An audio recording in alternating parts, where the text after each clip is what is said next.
Hey les bambins, j'espère que vous allez bien depuis tout à l'heure, je vous lâche pas. Voilà, j'en profite, j'ai essayé un peu de regarder mes vidéos du premier, du 2 et du 3 sur les deux soirées de Ligue des Champions et celle de Ligue Europa. J'ai essayé un petit peu de regarder les cotes qui étaient intéressantes et celles qui pouvaient être, on va dire, jouables, même si elles sont assez importantes et que bien entendu elles sont risquées. Avant de commencer, alors n'hésitez pas, je suis sur Instagram, Snapchat, Facebook. N'hésitez pas à mettre un petit pouce, un petit commentaire et de vous abonner. Allez, on est parti. Alors on commence par le 1er décembre, donc la première journée, c'est-à-dire demain. J'ai mis l'Atalanta Midtjylland, bon vainqueur l'Atalanta, un cote à 1,15, 1,20, je pense que ça peut être pas mal à coupler avec un autre match. Parce que c'est vrai que mettre seul dessus c'est moyen. Mais bon, c'est vrai que c'est une petite cote, mais je pense que sérieusement, l'Atalanta ils vont gagner. Mönchengladbach, Inter de Milan, les deux équipes marquent. Je pense que c'est un match qui va être accroché. Alors ça peut basculer bien entendu à droite ou à gauche. Moi j'ai mis match nul, donc 1,35, 1,45, je pense que c'est pas mal. Voilà, donc là ça peut être aussi couplé à l'Atalanta, ça peut être pas mal. Et l'Atlético de Madrid, Bayern de Munich, N2, moi je vois quand même le Bayern de Munich voilà, s'imposer pour garder la première place. C'est une équipe compétitive, c'est champion d'Europe, ils vont rien lâcher, c'est sûr et certain. 1,50 à 1,60. Et même s'ils veulent faire tourner, ils ont largement l'effectif pour faire tourner. Donc pour moi, je pense que ça peut être un bon plan. Et Shakhtar Donetsk, Real de Madrid, donc moins de 4,5 buts. Alors 1,30, 1,40, je pense que la cote elle est franchement importante pour moins de 5 buts quand même, c'est quand même énorme. Mais je pense qu'il se base sur le fait que Donetsk qui se soit fait toller à l'aller au retour contre Mönchengladbach. Donc voilà, donc je pense que cette cote elle est pas mal. On passe à la journée de mercredi, le 2 décembre. Pareil, là, je vous en sélectionne 3. Krasnodar-Rennes, franchement aussi, je pense que les deux équipes ont marqué. La cote 1,40, 1,50. Les Rennais, ils sont obligés, sinon ils sont morts. Il faut absolument qu'ils gagnent. Bon, Krasnodar, c'est pareil. Hein. En plus, ils jouent à domicile, donc ils savent que le dernier match à l'extérieur, il va être compliqué. Donc je pense que franchement, les deux équipes peuvent largement marquer.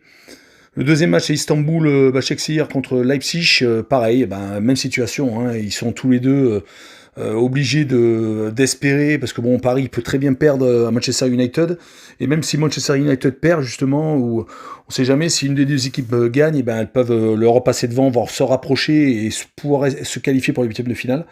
Donc je pense que les deux équipes marquent, c'est pas mal, 1,35 à 45. Et après, écoutez, Ferencváros-Barcelone, voilà, le dernier match de Barcelone au Dynamo de Kiev, tout le monde pensait qu'ils avaient lâché le match parce qu'il n'y avait pas Messi ni De Jong. Bon, finalement 4-0. Donc même avec l'équipe bis, ils peuvent largement gagner à l'extérieur. Donc je pense que voilà, la victoire de Barcelone, 1,30, 1,40, je pense que c'est tranquille. Je pense que c'est largement jouable. Allez, on passe à la journée de jeudi, donc le 3 décembre. Je vous propose 4 matchs. L'AS Roma contre les Young Boys de Berne. Bon, les Suisses, quand même, c'est pas des rigolos en Suisse. Hein. À chaque fois, ça fait 2 années déjà qu'ils sont champions. Mais bon, voilà, Rome, je pense qu'ils vont gagner. Hein. Dans mes vidéos, je dis qu'ils vont, voilà, ils vont s'imposer. Ils vont marquer 2 buts pour moi. Donc 2 buts ou plus. La cote est quand même assez intéressante. 1,40 et 1,60. Parce que la Roma, en plus, ils sont quand même pas mal en forme. Je pense qu'il y a largement moyen. Après Molde Dundalk, donc bon, c'est des Norvégiens contre des Irlandais. Donc là, écoutez, c'est un peu open bar. Hein. Le dernier match de Dundalk à l'extérieur, il y a eu 4-3. Donc voilà, plus de 2,5 buts dans ce match-là, 1,30, 1,50. Je pense qu'il y a même moyen de tenter peut-être même le plus de 3,5 buts. Mais bon, plus de 2,5 buts, déjà, c'est pas mal.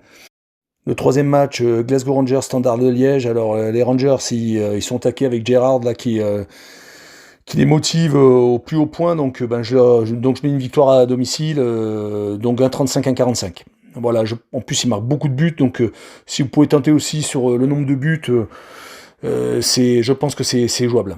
Et le dernier match, c'est Feyenoord de Dinamo Zagreb. Les deux équipes marquent. Je pense aussi, pareil, ça va être un match très ouvert. Deux équipes qui veulent sans doute s'imposer pour espérer aller plus loin dans la compétition. Donc voilà, une cote à 1,40, 1,50, c'est pas mal. Et pour finir, je pense qu'un petit combiné risqué, donc avec des cotes assez importantes, bon, c'est pas du 4 ni du 5, mais je pense que franchement, le petit combiné Olympique de Marseille, Olympiakos 0-0 à la mi-temps, avec une équipe qui est complètement anesthésiée en Ligue des Champions, même si en championnat elle marque, mais bon voilà. L'Olympiakos, pareil, c'est pas non plus une équipe extraordinaire, ils n'ont pas marqué beaucoup de buts. Donc voilà, un 0-0 à la mi-temps, 2-20, 2-30, c'est pas mal. Franchement, c'est pas mal. L'Atlético, Bayern de Munich, donc moi je vois l'Atlético donc perdre à domicile contre le Bayern. Voilà, la cote du Bayern à l'extérieur, c'est 2,70, 2,90. Je pense pas qu'il y en aura beaucoup des cotes comme celle-là. À moins qu'ils fassent vraiment tourner, mais bon, voilà, moi je pense que même en tournant, ils ont moyen de gagner à l'Atlético. Donc voilà, une petite mise de 10 euros avec des cotes allant de 6 à 6,50. Franchement, c'est sympathique. Voilà, donc j'espère que cette vidéo vous a plu. J'essaie d'en faire le plus possible. Alors je vais partager sur Snapchat, sur Instagram, et on se retrouve très bientôt pour les vidéos sur les grands championnats européens. Ciao les babing!